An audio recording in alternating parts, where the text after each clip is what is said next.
ইয়াজুজ ও মাজুজ ও তাদের নিয়ন্ত্রিত ফ্যাসাদকারী দল।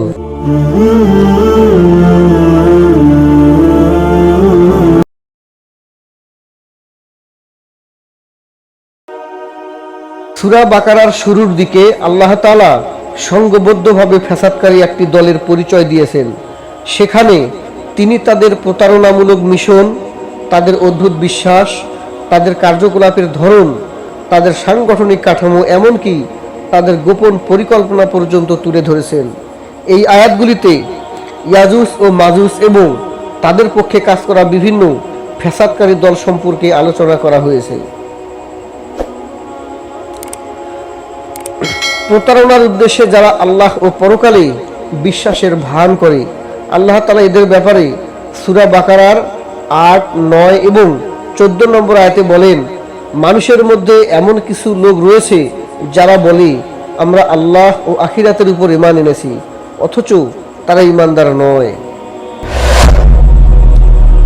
তাদের সোজা সাপটা বিশ্বাস নিয়ে তারা এতটাই অহংকারী যে সাধারণ লোকদের সাথে, যারা তাদের ভাষায় নির্বোধ, এদের সাথে আলোচনা করতেও তারা রাজি নয়।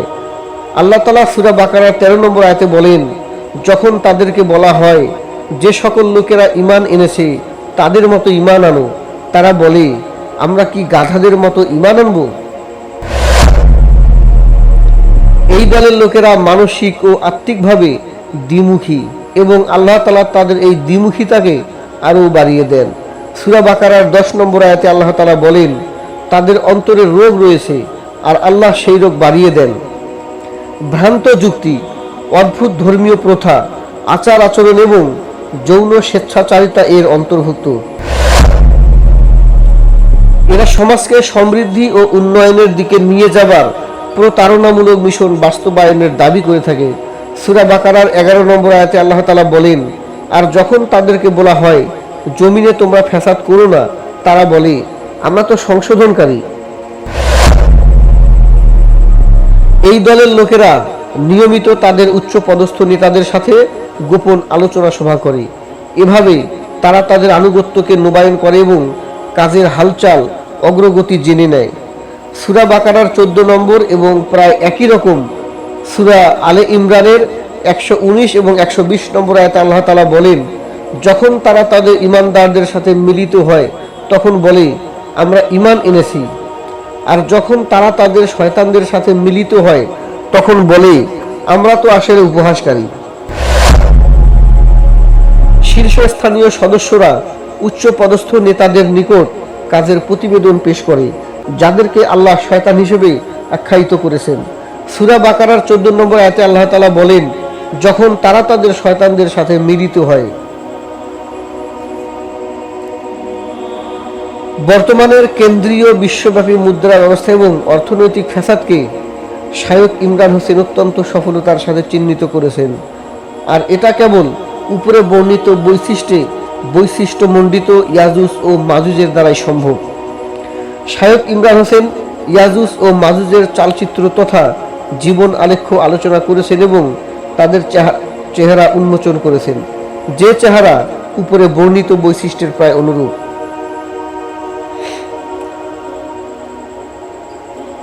শয়তানের গোষ্ঠী, মিষ্টভাষী, প্রতারক ও মরণ হরণকারী নেতৃবর্গ। শয়তান অর্থাৎ ইবলিস, যে জিনদের নেতা, এ হচ্ছে সবচেয়ে বড় প্রতারক।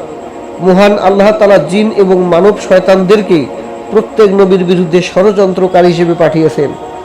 সূরা আনআমের ১১৩ নম্বর আয়াতে আল্লাহ তাআলা বলেন, আর আমরা এভাবে মানুষ এবং জিনদের মধ্য থেকে শয়তানদেরকে প্রত্যেক নবীর শত্রু বানিয়েছি।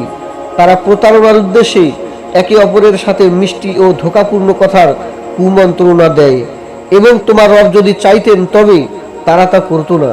সুতরাং তুমি তাদেরকে ও তারা যে মিথ্যা রটায় সেগুলিকে পরিত্যাগ করো।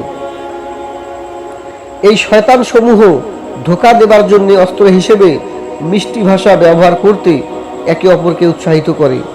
পরকালে অবিশ্বাসী মন ও হৃদয় কেবল এরূপ কথা শুনে, গ্রহণ করে এবং সেই সাথে তাদের পাপ কাজকে চালাতে থাকে, যেটাতে তারা অভ্যস্ত।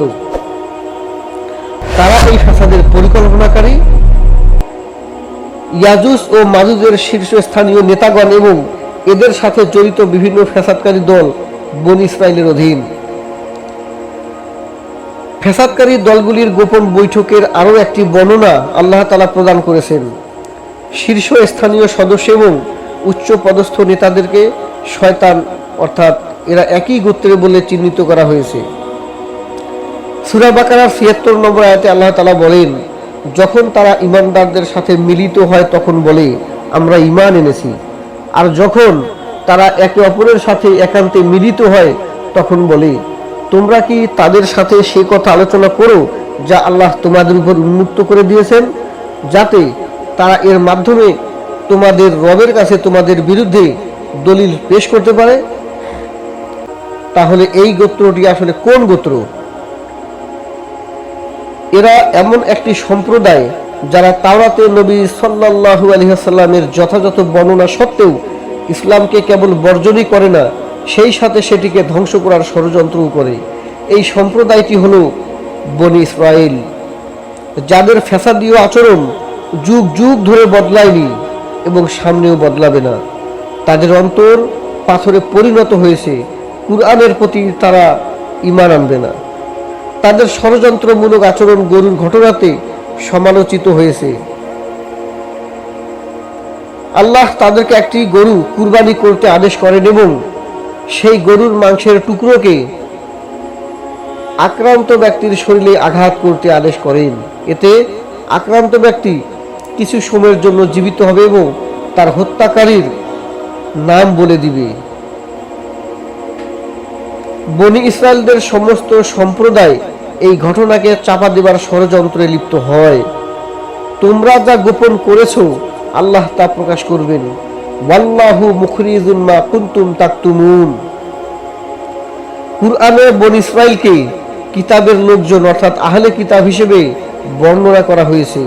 এই পরিভাষাটি খ্রিস্টানদের ক্ষেত্রে ব্যবহৃত হয়েছে। কুরআনের প্রেক্ষাপটই বলে দিবে কখন কোন সম্প্রদায়কে ইঙ্গিত করা হচ্ছে। তবে কুরআন কখনো কখনো উভয় সম্প্রদায়কে একযোগে ইঙ্গিত করেছে। আল্লাহ তাআলা আমাদেরকে সংবাদ দিচ্ছেন, আহলে কিতাবের একটা দল তাওরাতকে বাতিল করেছিল এবং জিন শয়তানদের মন্ত্র পাঠের আস্তানাতে একত্রে জড়ো হতো। অর্থাৎ আল্লাহ তাআলা আমাদেরকে সংবাদ দিচ্ছেন, আহলে কিতাবের একটা দল যার প্রেক্ষাপটই বলে দিচ্ছে এরা হয় সমস্ত ইহুদি অথবা তাদের কোনো উপগোত্র। এরা তাওরাতকে বাতিল করেছিল এবং জিন শয়তানদের মন্ত্র পাঠের অর্থাৎ মা তাতলুয়া শায়াতিন এর আস্তানাতে একত্রে জড়ো হতো। এই আবৃত্তির ভিতরে ইহুদিদের পবিত্র ধর্মগ্রন্থ তামরুদও অন্তর্ভুক্ত থাকত। তাছাড়া আল্লাহ তাআলা আমাদেরকে আরও সংবাদ দিচ্ছেন যে ফ্যাসাদ তৈরি করতে সমগ্র ইহুদিরা সংঘবদ্ধভাবে কঠোর পরিশ্রম করত, যেটা সূরা মাইদার ৬৪ নম্বর আয়াতে বলা হয়েছে। এতে সকল প্রকারের ফ্যাসাদের সাথে ধর্মীয় ফ্যাসাদও অন্তর্ভুক্ত ছিল। আহলে কিতাবের সৎ চরিত্রের লোকেরা কিন্তু এই কাজের ব্যতিক্রম, কারণ তারা কুরআনকে গ্রহণ করেছে। সূরা আল ইমরানের ১১৩ থেকে ১১৫ নম্বর আয়াতে বলা হয়েছে, তারা সমান নয়। আহলে কিতাবদের মাঝে একদল ন্যায়ের উপর প্রতিষ্ঠিত রয়েছে। তারা রাতের বেলায় আল্লাহর আয়াতসমূহ তিলাওয়াত করে এবং সিজদায় পড়ে থাকে। তারা আল্লাহ ও শেষ দিনের প্রতি ঈমান রাখে, ভালো কাজের আদেশ দেয় এবং মন্দ কাজের নিষেধ করে। আর তারা কল্যাণকর কাজের দিকে দ্রুত ধাবিত হয় এবং তারা নেককারদের অন্তর্ভুক্ত। আর এরাই হলো সৎকর্মশীল। উপরের আলোচনা থেকে আমি অর্থাৎ শাইখ ইমরান নজরুল হোসেন বলতে পারি, ইয়াজুজ ও মাজুজ ও তাদের পক্ষ নিয়ে কাজ করা ফ্যাসাদকারী দলসমূহকে নেতৃত্ব দানকারী মানব শয়তানরাই হলো আসলে বনী ইসরাইল, যারা জিন শয়তানদের মন্ত্রপাঠকে অনুসরণ করে চলে।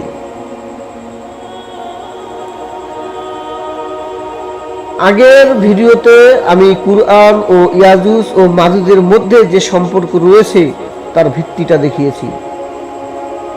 দ্বিতীয় পর্যায়ের যে সমস্ত আয়াতে ইয়াজুজ ও মাজুজের উল্লেখ করা হয়েছে সে সকল আয়াত দিয়ে যখন আলোচনা করা হবে তখন এটা একটা চূড়ান্ত সূত্র হিসেবে কাজ করবে ইনশাআল্লাহ। ইয়াজুজ ও মাজুজ বনী ইসরাইলকে তাদের নিজেদের শহরে ফিরিয়ে আনবে। সূরা আম্বিয়ার 95 থেকে 97 নম্বর আয়াতে আল্লাহ তাআলা একটি শহরের কথা উল্লেখ করেছেন যা ইয়াজুজ ও মাজুজের সাথে সম্পর্ক রাখে। সূরা আম্বিয়ার 95 নম্বর থেকে 97 নম্বর আয়াতে বলা হয়েছে, নিষেধাজ্ঞা জারি রয়েছে একটি শহরের উপর যাকে আমরা ধ্বংস করে দিয়েছি। তারা অর্থাৎ সেখানের অধিবাসীরা আর ফিরে আসতে পারবে না যতক্ষণ না ইয়াজুজ ও মাজুজকে মুক্ত করে দেয়া হচ্ছে এবং তারা সব দিকে ছড়িয়ে না পড়ছে।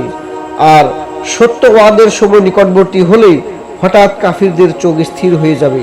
তারা বলবে, হায় আমাদের দুর্ভোগ, আমরা তো এ বিষয়ে উদাসীন ছিলাম, বরং আমরা ছিলাম জালিম। শহরটিকে ধ্বংস করা হয়েছে এবং সেখানকার লোকজন সেখানে আর ফিরতে পারবে না যতক্ষণ নিচের শর্তসমূহ পূরণ না হচ্ছে।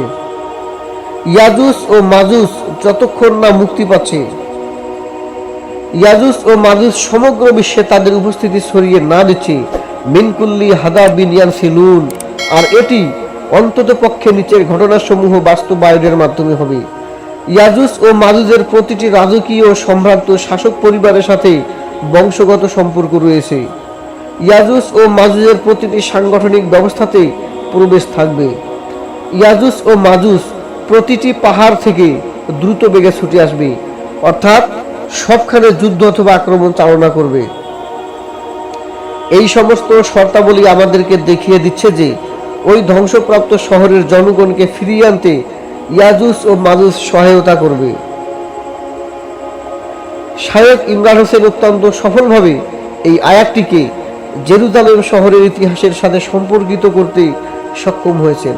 তিনি সেখানে স্পষ্টভাবে উল্লেখ করেছেন যে শহরটিকে ধ্বংস ও বনী ইসরায়েলকে সেখান থেকে বহিষ্কারের বহু বছর পর তাদেরকে গত শতাব্দীতে জেরুজালেমে ফিরিয়ে আনা হয়েছে।